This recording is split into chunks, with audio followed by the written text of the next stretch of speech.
Андреевка ауылы янындагы Нурлат нефть НГДУсының нефть шламы жайланмасы Россия депутатлары караган бірінші объект булды. 2005 елда сафка баскан жайланма елына 18 000 тонна шламны эшкәртергә мөмкинлек бирә. Нәтиҗәдә Татнефть җәмгыяте нефть җыелу системасына товарлы нефть кире кайтарыла. Бу елына 5 000 тонна дигән сүз. Шламны эшкәртү нәтиҗәсендә барлыкка килгән чиз тартылган юынтык су җир катламы басымын тотып тору системасында кулланыла.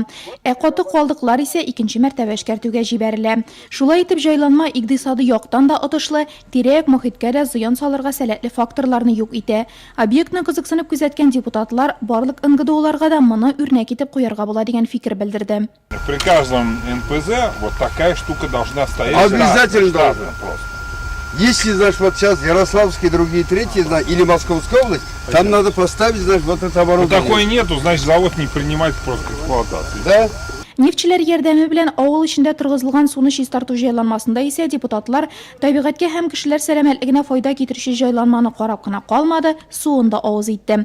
Нурлат нефть НГДУсы җитәкчесе, Татарстан Республикасы Дәүләт Советы депутаты Илгиз Салихов белдерүенчә, эчә торган судан бик зарланган Андреевкалылар 3 ел инде экологик чиста суны файдалана. Бу авылдагы 800 кеше генә түгел, трассадан үтеп йөрүчеләр өчен дә бик кулай.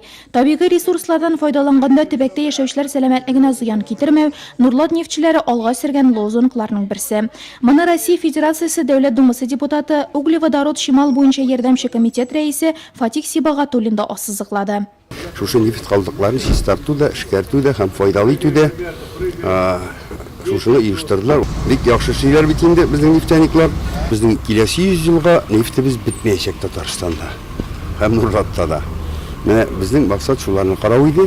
Әмінә пластик шешәләрдән брусчатка ясап булганын Россия депутатлары белмәгәндер дә әле. Каты көнкүреш калдыклары полигонында рәсми затлар ыргытылган чүп шарны ничек табышка әйләндереп булганы белән танышты.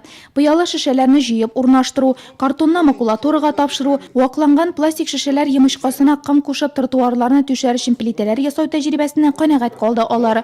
Районда үсеп килүче буында экологик культура тәрбияләүгә зур игътибар бирелүе дә мактап телгә алынды. Нурлат лес дәүләт бюджет учреждениесенең экологик сыйныфларында булганда Дәүләт Думасы депутатлары гөмбәләр арасыннан президент сайлауларда катнашты. Укучылар рәсми затлар өчен кызыклы чаралар әзерләгән булып чыкты. Сам город, сам район впечатляет. Шәһәр һәм район бездә күп тәэсирләр калдырды. Без бер каяда скважиналар тирәсендә янып торучы факеллар күрмәдек. Димәк, барысы да тиешенчә эшкәртелә дигән сүз. Гомумән, урман хуҗалыгы, табигый ресурслардан файдалану, үсеп килүче буынны тәрбияләү дә югары дәрәҗәгә куелган. Яшьләрне кеше ватаннарын яратырга өйрәтә торган нәрсәләр бу. Димәк, алар Россиянең яхшы гражданнары булып үсәчәкләр. Без Нурлат районында булуыбыздан канәгать калдык.